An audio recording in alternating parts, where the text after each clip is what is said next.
Ayan, nagpapakulo po ako ng dalawang talong para ulam namin ni Atina. Tigisa kami.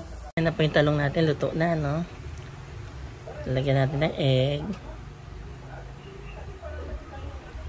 Kasi magto-tortan talong tayo. Ayan. Tapos lalagyan lang po natin ng breadcrumbs Ayan, para may crunch. At syempre, dagdag sarap na rin.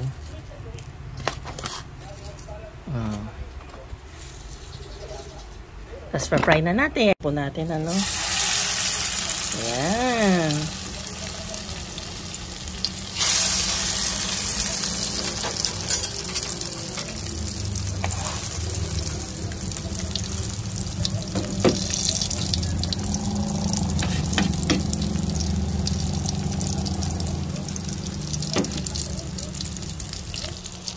Other side naman Ayan, perfect. Okay, luto na po yan plate na natin.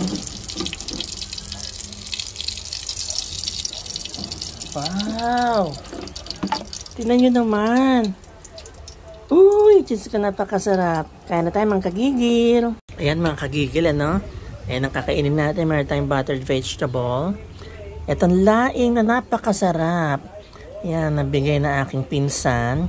Tapos meron tayo, yan, yung ating niluto na tortan talong with breadcrumbs.